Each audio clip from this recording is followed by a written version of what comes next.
I don't want to be the bearer of bad news, but your mother got nerfed.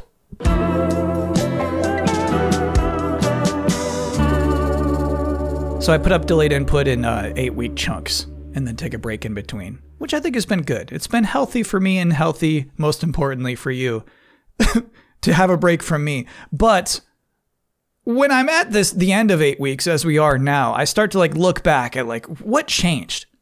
What were these last 8 weeks? And I think to me, the strangest shift was a stealth shift, a shift you barely realized and would probably doesn't feel very revelatory today. But I think it's strange that today we're at this time where it feels like old news that Xbox exclusive games are on PlayStation and Switch. Well, who even thinks about that anymore? And it's wild to think back on it. It was the end of the last 8-week chunk back in February. I was talking about how Phil Spencer was finally acknowledging the boiling over multi-platform rumors with this stupid tweet. We're listening and we hear you. We've been planning a business update event for next week, where we will look forward to sharing more details with you about our vision for the future of Xbox. Stay tuned. He was saying nothing at that time, but at that time we could also guess what he was talking about. So 10 days after that tweet, on February 15th, there was a special edition of the official Xbox podcast. And in that podcast, the Xbox team clarified that there would be 4 titles in the near future coming to PlayStation and Switch, but they weren't going to say which ones. I'm not going to name those games. The teams that are building those games have announced plans that are not too far away. As we know, game teams put a lot of energy into their announcements with the partners. So I don't want to take anything away from those teams. Dear viewer, you have to understand, these teams work very hard on these announcements. Okay, you can't just blast them all out in one podcast. Then, 1 week later, they were all blasted out in one blog post. Hey, editor Kyle here, realizing this snarky observation is absolutely incorrect. I just remembered that Pentiment and Grounded were in a Nintendo Direct earlier that day. So when Phil Spencer's talking about these third parties and these announcements he's waiting on, they had to allow the trailers into the Nintendo Direct before they could announce everything all together, apparently. And if I may take a rare moment to be petty about something, Phil Spencer said this. When we originally had planned for the show, starting back in December, I think we probably would have started with Activision Blizzard. Meaning, he knew. If they were planning this in December, when he wrote that tweet, when he said business update event, he knew he was just talking about a freaking podcast. He could have said podcast, but doesn't all that feel like so long ago? It feels like old, boring news. I even forgot that there were mystery titles at the recording of the podcast. But now, Pentiment, Grounded, Hi-Fi Rush, and soon Sea of Thieves are PlayStation games. Ew. What happened to you, Xbox? But now I'd like to talk about this week's earnings release for Microsoft for Q3. All right, let's just scroll down second to the bottom of the business highlights. Xbox content and services revenue increased 62%. Wait, what's the rest of that sentence? Up 61% in constant currency, driven by 61 points of net impact from the Activision acquisition. Oh, okay. If you look at this slide here, it's pretty clear that if the acquisition of Activision and Blizzard and King did not go through, you'd actually see a decline. Mostly because of this 31% drop in hardware revenue year over year. I'm looking at this data and the numbers paint a clear picture here. The Xbox Series S and X are, to put this as kindly as I can, plainly undesirable products, globally speaking. How are these things selling worse than the Xbox One did? How do you even do that? But who cares about consoles? Millennials? Sure. Everyone else doesn't care. So in the earnings conference call this week, Microsoft CEO Satya Nadella spent some time talking about gaming. He said, "We set the third quarter records for game streaming hours console usage, and monthly active devices.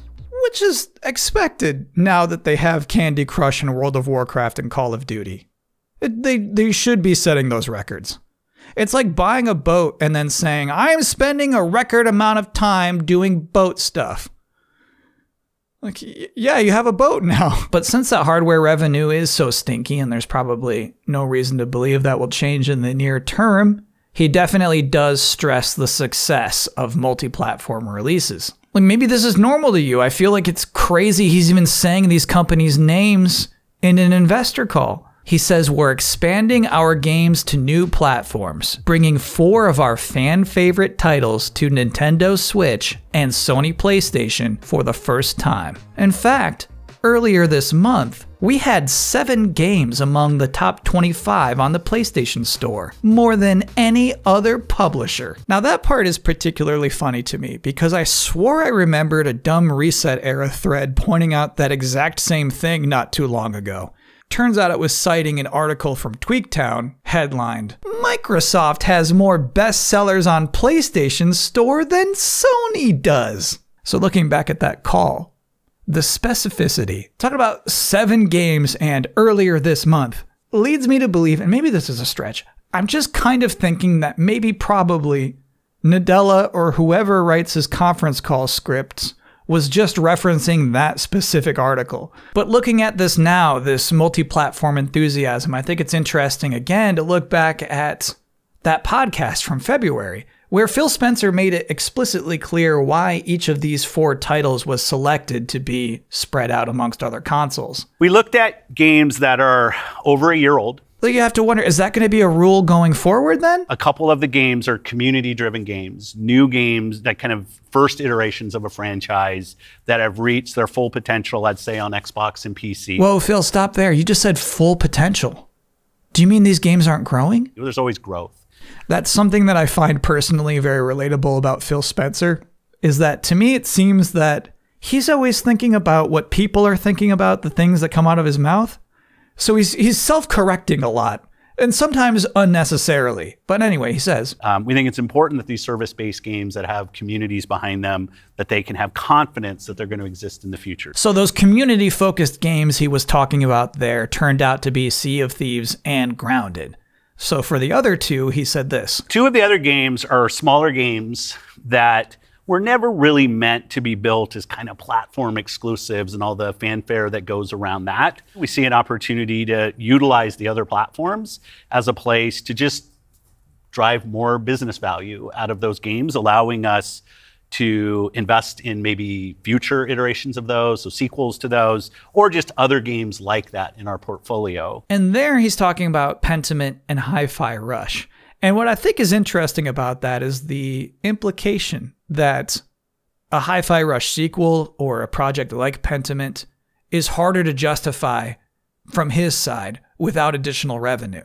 Basically saying that the smaller scale projects that don't necessarily drive console sales are less likely to be funded than bigger budget exclusive titles. And I guess that I just didn't really fully appreciate that statement at that time without knowing specifically which games he was talking about.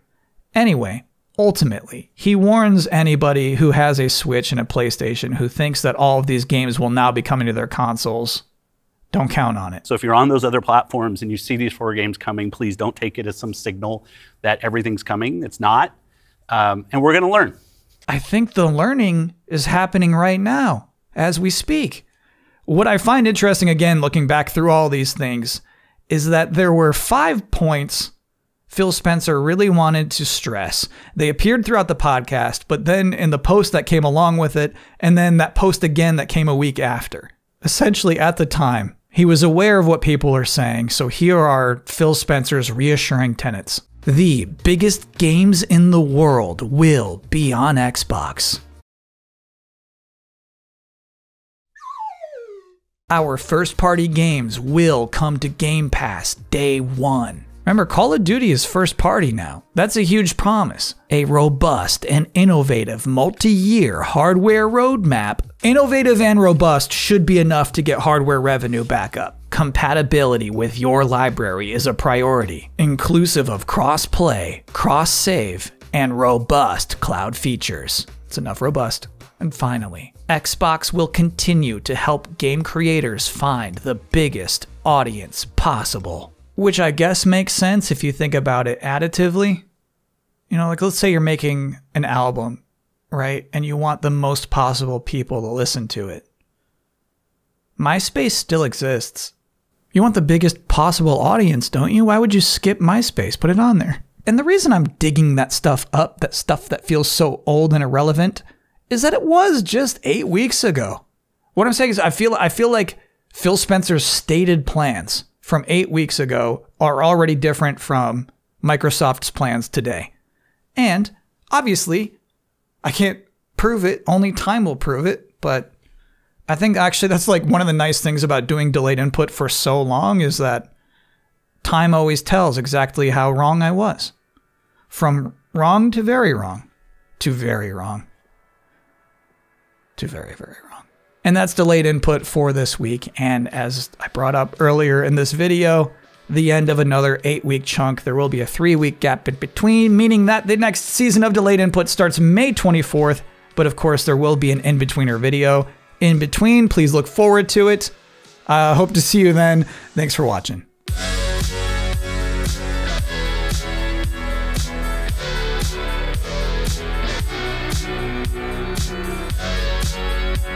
Alright, so there was more Embracer news this week. Embracer, the giant video game publisher that acquired a lot of games over the last 4 years and has pretty much pervaded this entire 8-week season of delayed input. Previously, we covered Embracer selling off Saber Interactive, then Gearbox Entertainment. Now, this week, Embracer Group comes out to say we're splitting up into 3 different companies. Now, why would they do that? Why? So the stated reason, first and foremost, was to add value to investors. Just to be clear to you all here, it's for you. But the big problem was Embracer, even after selling off Saber and Gearbox, had almost 900 million euros in debt. And thank you to GamesIndustry.biz here for explaining this in terms close to something I could understand. So the solution is pretty much just to divide into 3 entities and give one of them pretty much all of that debt. Here are the 3 divisions. You got Asmodee, which would be all the tabletop games. You got Coffee Stain and Friends, which is your indie, single A, double A games, premium and free to play. And then Middle Earth Enterprises and Friends, a creative powerhouse in AAA game development and stewards of the Lord of the Rings and Tomb Raider intellectual properties, among many others. Firstly, those last 2 companies, the ones that end with and Friends, those are temporary names. When they eventually are listed on the NASDAQ, they will have actual company names. Today, those are just for illustrative purposes. So, sorry about whatever joke you were excited to tell. You were in here, you were like, and Friends, more like, I do think it was a fairly clean way to divide up all of the insanely different kinds of studios and properties that Embracer had acquired. But my question to you is, looking at these 3 new companies, which one do you think all of that 900 million euros debt is going to? It's Asmodee, it's the tabletop one. So in that interview with GamesIndustry.biz, CEO Lars Wingefors says, I think debt in general is quite dangerous as a tool. You should be careful to carry too much in gaming. Board gaming is different. It's a very stable business with very stable cash flows. We have taken a lot of financial risk out from Embracer and improved our balance sheet and stability by doing this. To me, just one of those crazy perspective things in terms of my perception of markets. Just this idea that you could make more, it's more of a sure thing that you're going to make money with Settlers of Catan than The Lord of the Rings. The good news is that when this is all finalized, hopefully at some point in 2025, Embracer Group will cease to exist, and I will never have to talk about them ever again. The funny news is that while each of these 3 companies will have their own leadership, Lars Wingefors intends to create a new holding company which will allow him to own a majority stake in each of those 3 companies. So Lars still intends to be the boss of everything. And just watch this man speak. So this morning we announced the separation of Embracer Group into 3 public entities. I'm looking at this, I'm thinking, Lars, you don't have to do this. I understand anyone having to give a presentation like that feeling anxious and depressed, except for a CEO who could just quit and not do it. Lars, just stop owning businesses.